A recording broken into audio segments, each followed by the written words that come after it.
Well, here I am, all by myself. It's Juneteenth. Markets are closed. Offices have gone quiet. Chip and Big Apple are on the road to, well, either Louisiana or Oklahoma. I guess we'll find out where they end up tomorrow. I kind of got a narrow window here today to dig beyond the markets, and I've got a full day of really smart people lined up for AgriTalk.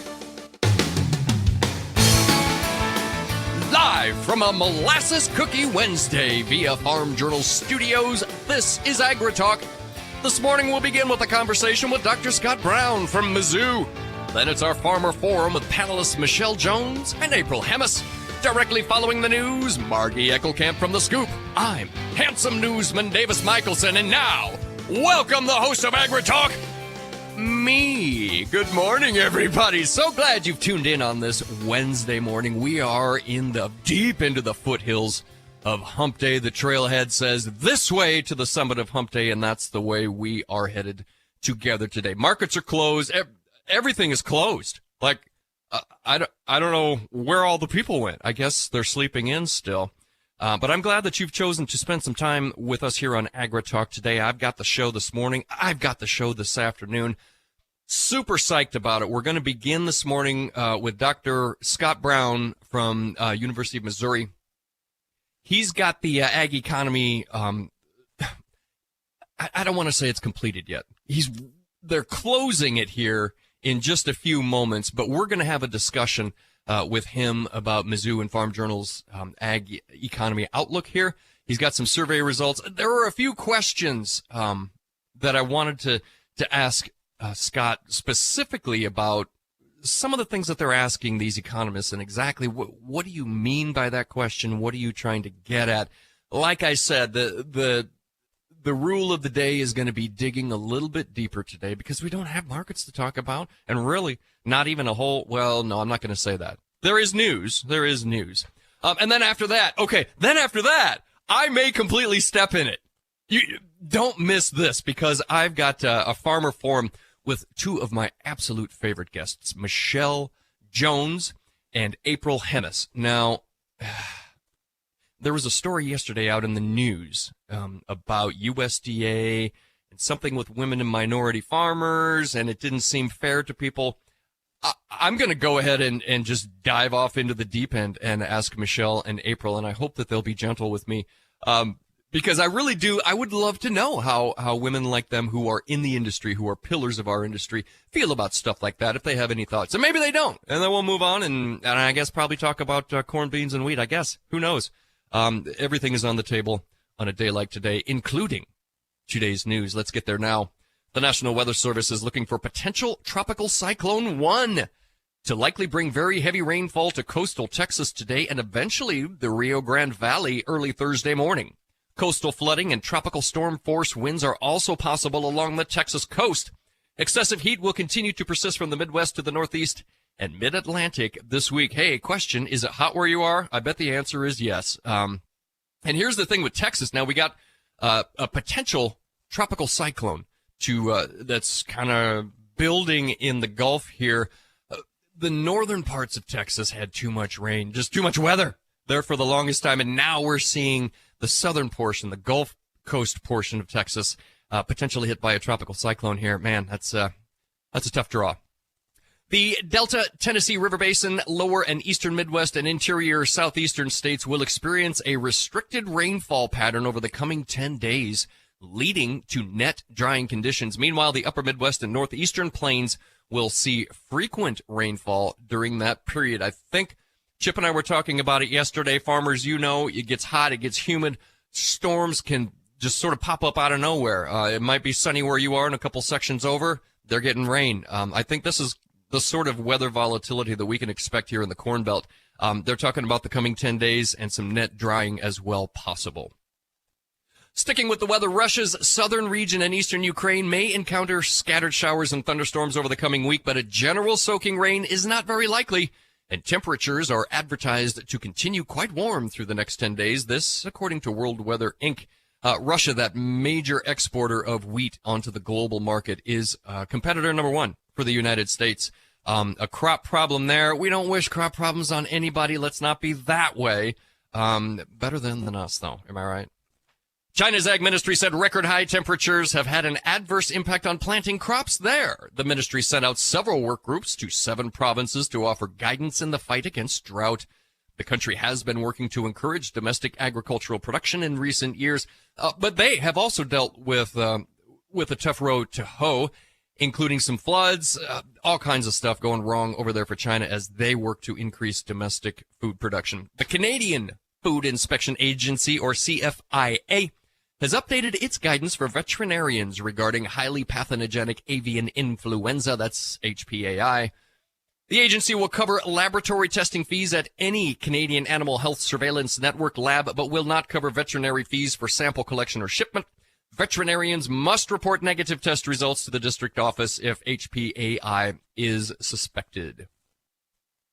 Attorneys from the United States and Mexico will meet next week in Mexico City over Mexico's ban on genetically modified white corn in tortillas and its directive to phase out genetically modified yellow corn in livestock feed and human food. The United States argues that Mexico's measures violate the U.S.-Mexico-Canada agreement. A new president down in Mexico. Maybe the winds of change are blowing down there. Hard to say, but we're going to talk about this U.S.-Mexico-Canada agreement here really soon. And with that, let's get over to Margie Eckelkamp. Margie? Hey, Davis, thanks so much for having me on. Wanted to highlight some top human resources takeaways from the team at PeopleSpark Consulting. So that's Aaron Meese and Kristen Ireland. And not only did I just finish reading their book, The PeopleSpark, but I also just had them on the Scoop podcast. And as they share, there are a lot of times that leaders and managers may feel like they need to have the answer, but they really flip that on its head and say, you don't need to necessarily have all the answers for employees and team members, but rather the right question.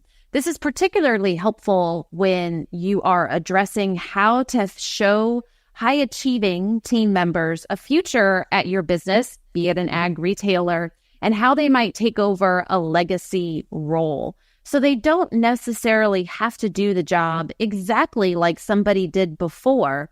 Rather, as that manager, look at the work that really needs to be done and what the future of the role is and how the skills and strengths of that team member make that a good fit. It may actually change the way that those roles are filled. They give a great example of a maintenance manager and how that role became much more focused on preventative maintenance rather than fixing everything. So again, folks can check that out on the Scoop podcast. And I will share, Aaron and Kristen, they have top 10 phrases every manager should use. So some really great takeaways that are applicable for those in ag retail, as well as perhaps those on-farm managers, the folks that are dealing with a field team out there. And their book is The PeopleSpark, a business leader's essential guide to crafting your culture with confidence. Join my book club. Give it a read. The PeopleSpark. Thanks, Margie Eckelkamp from The Scoop. All right, we are on the board. I've got Scott Brown from Mizzou. We're going to talk about the Ag Economist Monthly Monitor. We're going to talk about lots of stuff. I'm not sure what it's all going to be, but do stick around. I want to talk to Scott Brown, going to dig a little bit deeper into his survey and find out where his head is at regarding the crops that he's seen. You are tuned to AgriTalk. Don't go away.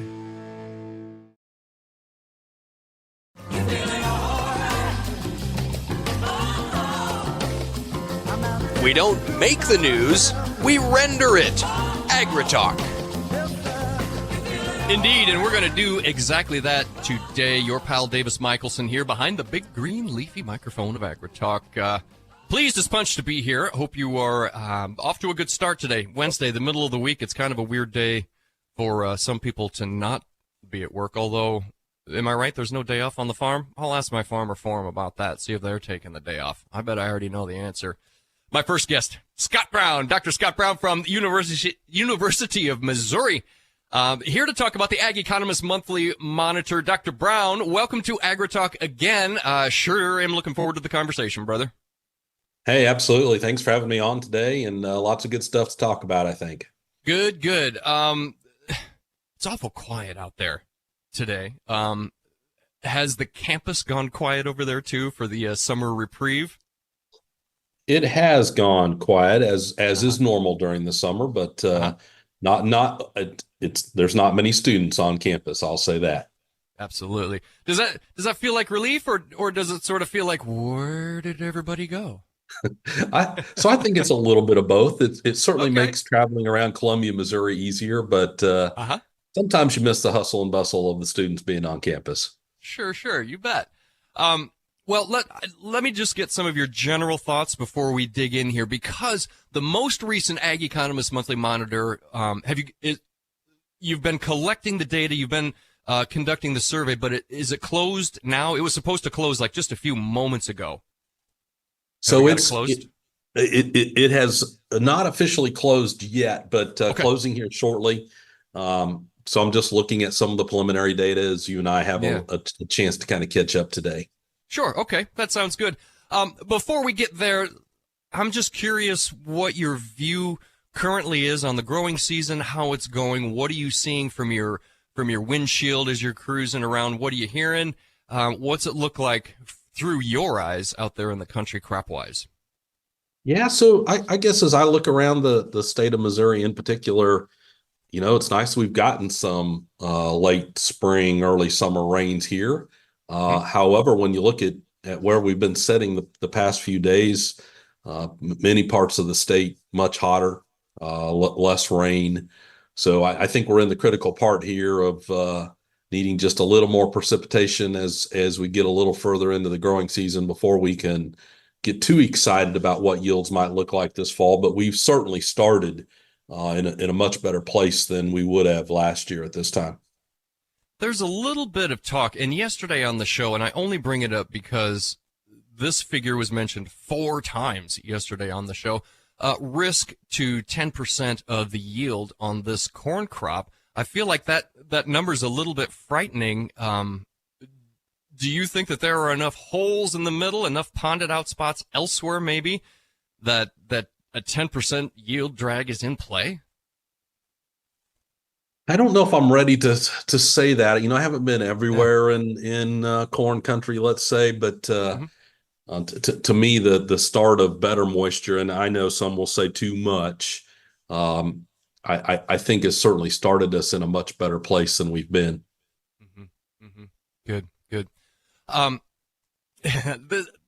I want to bring you to what you highlighted as a big question this month, for the month of June, and that's acreage estimates. Now, Dr. Brown, I'm from Iowa, from the center of Iowa, born and raised there, and basically for me, I mean, acreage decisions meant, oh, that field was corn last year. Well, next year it'll be beans, and it's that simple. Um, but you're highlighting June acreage estimates as a big question here for this upcoming monthly monitor. What can you tell us? Yeah, so I think number one, when you go back to planting intentions in March, there were a lot of folks who thought there would be more corn intentions than we ended up getting from USDA. So now I think this is hey, did we end up with more corn planted according to USDA? And I'm not going to be surprised for us to see a curveball or two thrown at us Yeah.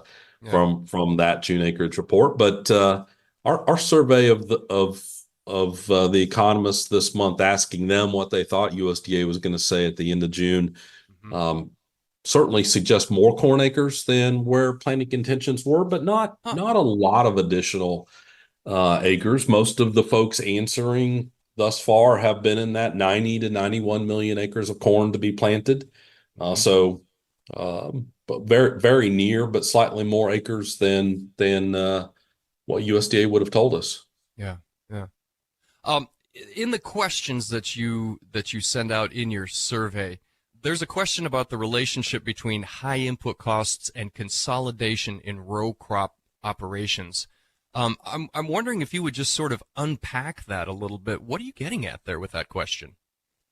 Yeah, so I think we were really trying to ask them, when you get in tight margins, which we know high costs still set here today, yet many of our crop prices are moving lower.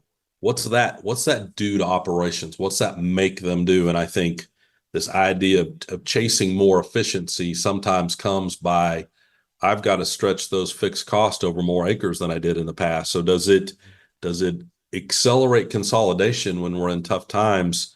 I think we've seen that a little bit in the livestock industry.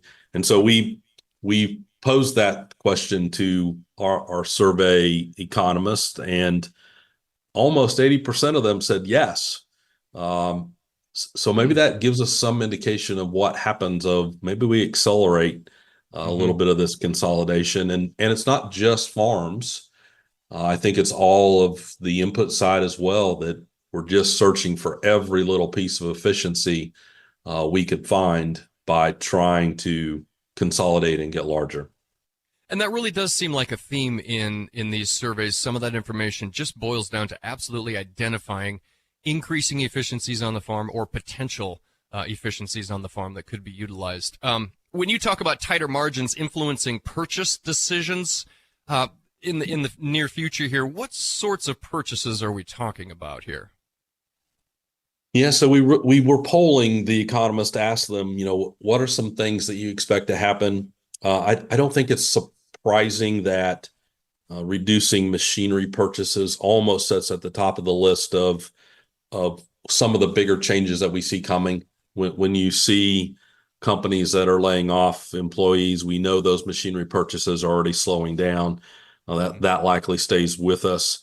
It's interesting, as we were asking those questions about different factors. It seems to me there were two things. Number one, yes, I'm going to, as a producer, go look for more efficiency, but I don't want to do it at the risk of losing some stability in yields. So I want to be really careful about not confusing efficiency with what could be a yield drag if we aren't careful. I think everyone understands yields are risky as well here, and trying to reduce that risk is important. And I don't want to cut cost at the expense of increasing yield risk too much. That's good. That's good. From last month's survey, I'm just going to pull a quote. These are from the May results. You wrote, quote, higher interest rates in a low margin environment will continue to put a pinch on over leveraged producers. Here on AgriTalk, we've talked about one of the jobs of the market is to hold that high cost producer underwater long enough to reallocate those assets to a more profitable producer. I just don't feel like, and I'm not saying there isn't pain out there on a cost squeeze on a margin basis, but I just don't feel like we're at that point yet. Not with a four handle of any kind on corn futures. Would you agree? So I would tend to agree with that statement. I think this is all about looking ahead, as the expectation is we only get tighter, costs stay high. Maybe we see crop prices continue to move lower, depending on what weather looks like this summer. And so we know, and I always say that's not the fun part, right? So we end up with the higher cost folks and more highly leveraged folks who more quickly get in trouble. Those adjustments is what makes supply and demand get in better balance. That still may lie ahead, even though we're not there today. And maybe that's why we haven't written a farm bill, by the way. I don't see a lot of pressure by producers in too many cases going to DC to say, I've got to have different policy today. Yeah. And the May survey showed that 19% of respondents expect a new farm bill in 2024, 37%, the majority, expected in the first half of 25. But then look it out here. There's 13% who expect it not till 2026. We are terribly low on time, but we can't wait that long, can we? So I think this all comes down to, does the 2018 Farm Bill provisions provide a good enough safety net for folks? Crop insurance has been important to this discussion. I just think when you look at 2025, one of the issues is going to be budgets. I think are going to be front and center. What changes the political dynamics that have made 2024 tough to get a farm bill to the finish line when you look ahead to 25? Could push it out. Could push it out longer. I say when Congress wants to write a farm bill, it'll get one done fairly quickly. Dr. Scott Brown from Mizzou, thanks for being with us. Time for Markets Now with the experts from Pro Farmer. And joining us now, Pro Farmer editor Brian Grady. Brian, I bring you in a leisurely pace. By the way, what are you doing at the office today? It's Juneteenth, bro. Yeah, it is, Davis, and the markets are closed, but always something to do. So, including this spot. So I'm here. Well, I appreciate that. Yeah, you betcha. Like I mentioned, how do you like? No, yeah, go ahead. Go ahead. Well, I was just going to say, how do you like our general posture here? If a little uptick in corn and beans yesterday, I kind of like it. Yeah, so the corn and bean markets, like you mentioned, showed some strength. We'll see if that continues after this one-day holiday or not. The wheat market went the opposite direction, and European markets are open. They're showing just modest price strength in European wheat futures today. So maybe a chance for a little bit of a rebound in U.S. wheat futures when we come off the holiday here on Wednesday, but not a lot of hope there, and seasonal pressure is probably going to persist as we move rapidly through the U.S. winter wheat harvest. Mm-hmm. We ended yesterday with the cattle complex lower. Yeah, probably not too much of a surprise there. The feeders obviously were pressured by the strength in the corn market. We do have the cattle on feed report coming up on Friday afternoon. Looks like the cash negotiations will be pushed deep into the week and possibly may not turn active until after that cattle on feed report is out. So that'll be the feature as we move forward for the next couple days for cattle futures. On the hog side of things, price pressure. So we started out the week strong, but pulled back yesterday, and we'll have to see where it goes. The cash market is starting to trend down just a little bit. Brian Grady, we appreciate the heck out of you. Now, at some point, go home and light the grill, will you, buddy? Absolutely.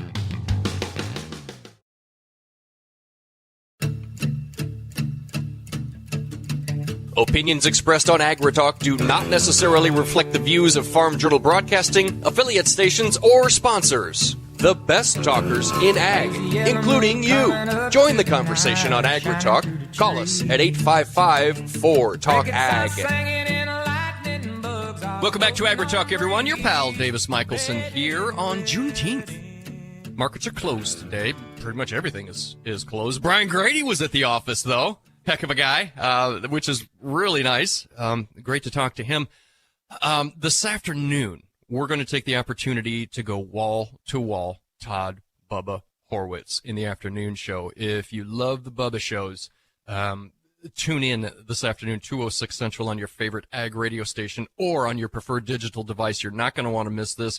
We're just going to open the chute. I mean, if you've heard a Bubba show before, you know how it goes. We're going to talk about all kinds of stuff that we don't usually talk about. And today's a perfect day to do that. I'm really looking forward to that. Almost as much as I'm looking forward to the conversation with April Hemis and Michelle Jones. Let's start with Michelle.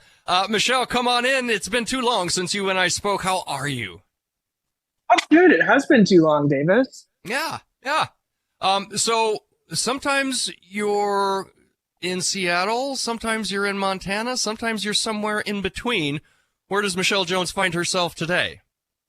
Yeah, and actually, it's been so long that I've been on that my sites have actually changed. So now I'm out of California, Fresno, actually, which is super exciting from an egg front to finally get to see that area. Wow. And then I've got sites in San Jose.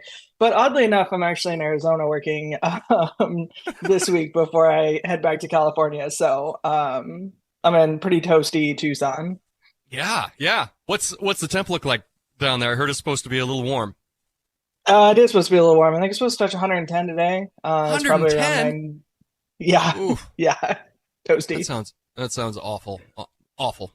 April Hemis, help us out here. What do you think? Are you a fan my of... face is like, ew, 110. But I wanted to say, but they don't have the lovely humidity Iowa has. So Michelle, it's a dry heat. Does that help? Yes, it does. Like, as someone who has also experienced the Midwest summer, like, I would take Tucson 110 over Iowa, Ohio's like 95 and 90% humidity any day. At least you're not wet when you go outside. Yeah. Weather you can wear. April, are you all done with planting and all of the sort of related entanglements with that? Planting and spraying, yes. And we got another over inch last night. It just, is that right?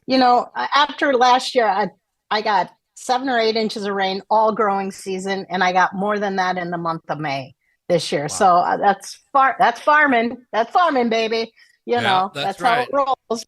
But, crops are looking pretty good. I didn't have to replant any ponds. I just kind of don't look at where that didn't grow back where the water sat. So, is that the trick? It's going good. Yeah, that's it. Okay. Just as long as there's no ducks or geese, in the pond, then it makes you feel a little better. Yeah. That's how you know. If there are ducks in there, then it's got to be dealt with. Michelle, that sounds about right, doesn't it? Yeah, very much so. Yeah, very good. And how's it been going for you crop wise, Michelle? You're kind of got your hands in a little different deal up there in Montana. Yeah, we do. And our area of Montana has been decent, but riding the razor edge of some serious drought stress. Like, it's not like drought's like 2 weeks away, drought's like 2 days away. We picked up quite a bit of rain yesterday in a pretty good storm that rained for, I don't know, 18 hours or something like that. We got about an inch in some areas and just over a half inch in other areas, but it's pretty critical time for the wheat crop. It had about like a day or so before it started seriously going backwards. It's still probably going to be a struggle for the spring crops because we're seeing warmer than average temperatures. And I think further north as you go in the state, it gets considerably drier. They've been dry for the last, sitting on below normal for the last 30 days for a while. So I don't know, it's a little bit touch and go in the state for sure right now. Do you have any sense at all for grain movement into and out of the PNW right now?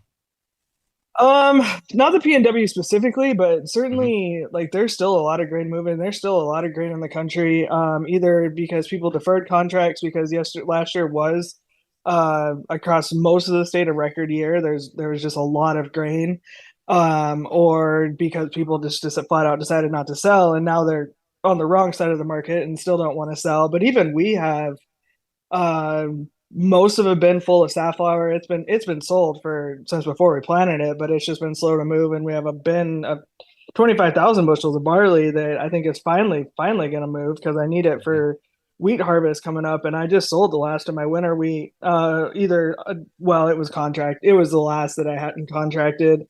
But we were slow to get out winter wheat. It's been coming out on contracts since the harvest. So there's still definitely a lot of wheat in the country. I think a lot of bins have gone up this year. Yeah. And I think the beans are slow to move because all the farmers were like, I'm not selling at that price so it happened. The fall price was a pretty darn good price for corn and soybeans, but now they're, facing the same thing. We're headed, I'm going to need those bins come September, October. And that the prices now, it's like, okay, we've had some bumps up, but, I think now they're finally just giving up. Okay. I mean, I think I've talked to more guys that have sold less ahead for corn and soy than they ever had, just hoping those prices would come back. But, where I did, I got a $5 bid at my local, I think it was the ethanol plant.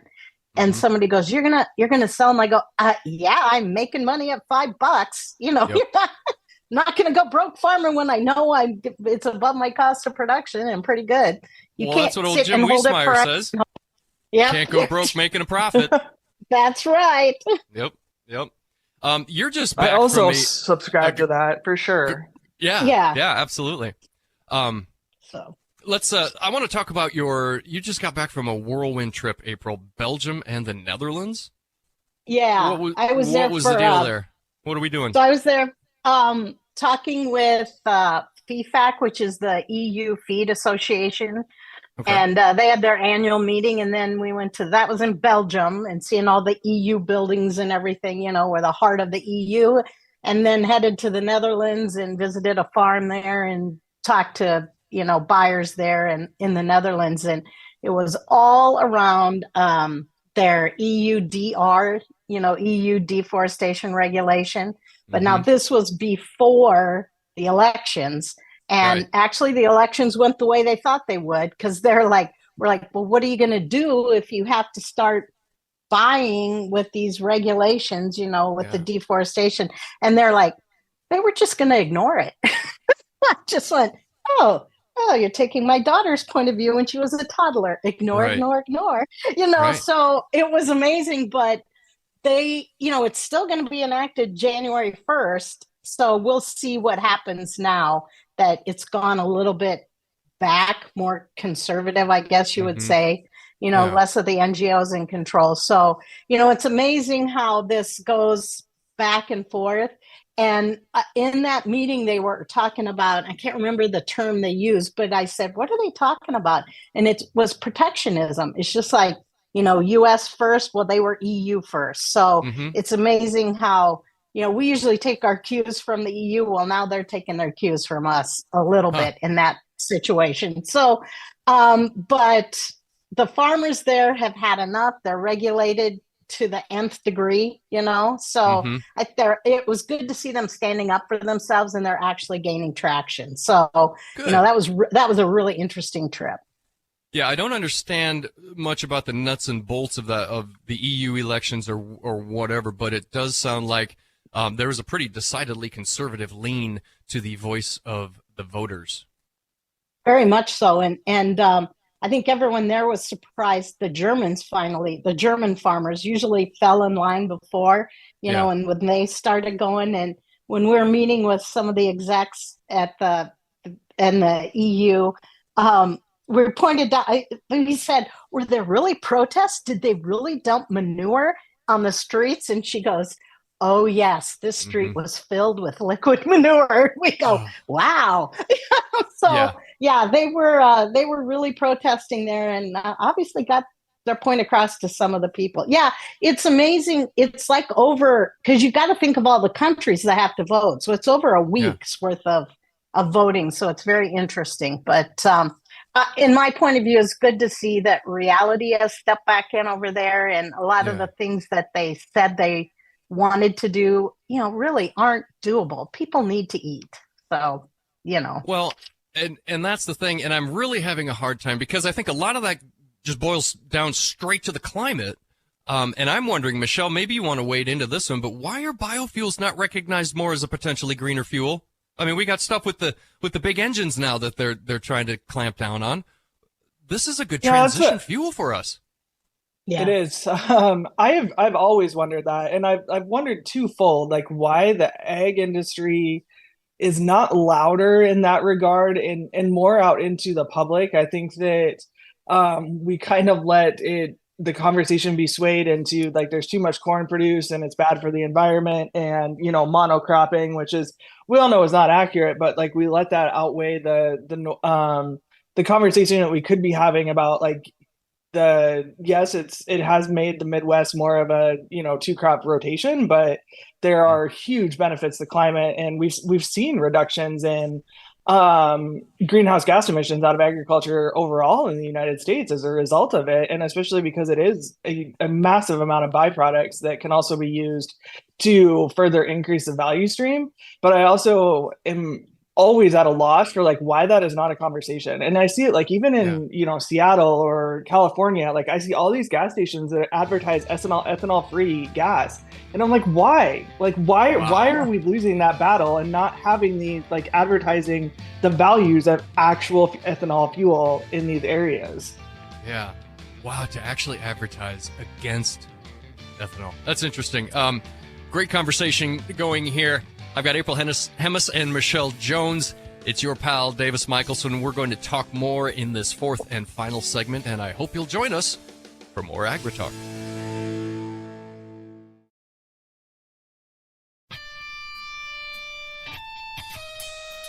AgriTalk is brought to you by Atticus, providing battle-tested chemistries you know and trust. Welcome back to AgriTalk, everyone. Your pal Davis Michelson here with the Farmer Forum with Michelle Jones and April Hemis. April, I want to bring this up because I just want to bounce this off of you. And if you don't want to talk about it, just say so. Is this a woman thing?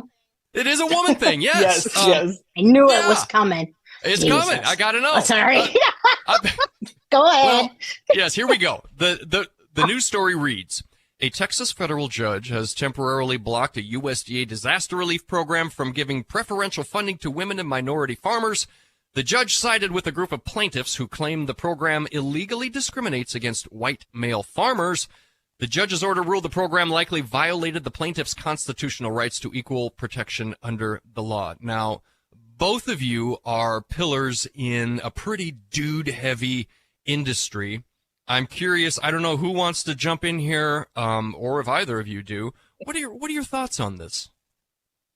I mean, I definitely can. So I think that in the case of disaster relief, and I don't know which one this was, I think that we probably should have an equitable distribution. Now, I say that with the caveat as someone who, in at least the ERP, and if not others, got an additional payment because I was a beginning farmer. So I am someone who has benefited from having those caveats in those disaster relief bills.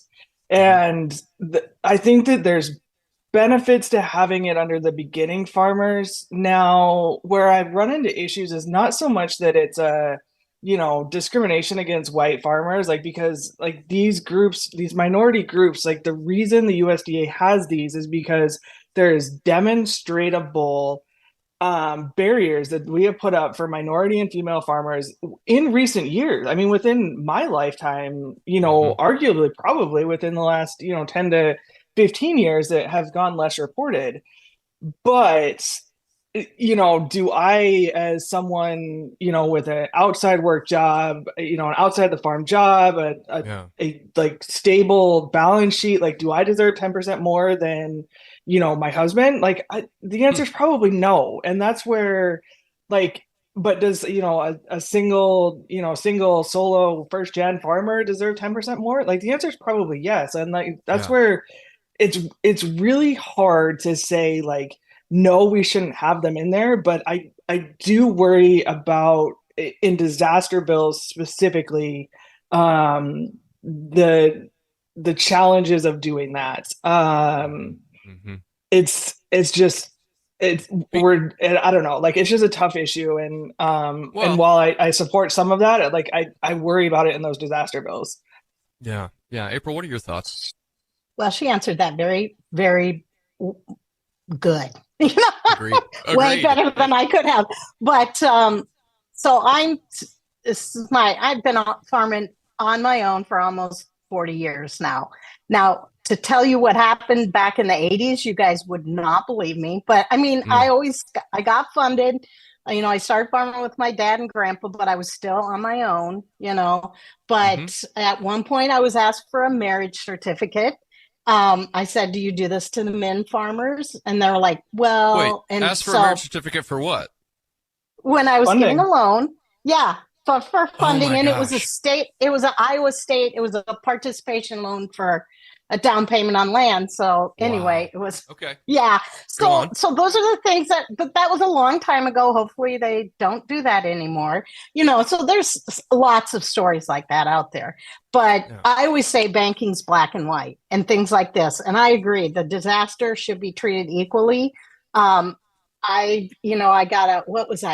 I'm socially disadvantaged, Davis. I don't know if you've noticed that. I don't believe that for a second, April. That's absolutely what they call me because I'm a woman farmer. And now it's historically underserved. So, don't underserve me. I like to be served many things. There are lots of names for me, but has it gotten me, I'm established now. So do I think I should have gotten 10% more? No, but I can see instances, like Michelle said, where it is documented and it's a different world in other parts of the country than it is up here in the upper Midwest. So, there's places for these things.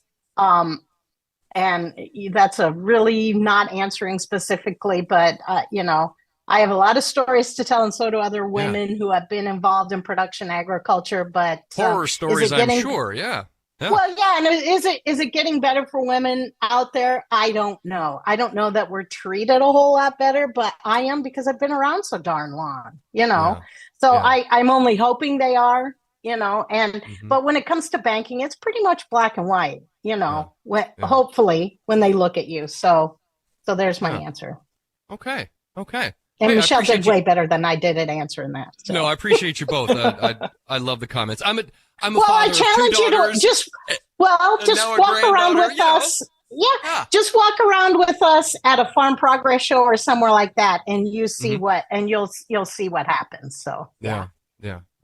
Okay, very good. Well, thanks again to you both. We're going to run out of time here. So, Michelle, you are down sweltering in Tulsa. Did we find out what you're doing down there? Is it work related or nothing that we need to know it's about? super secret.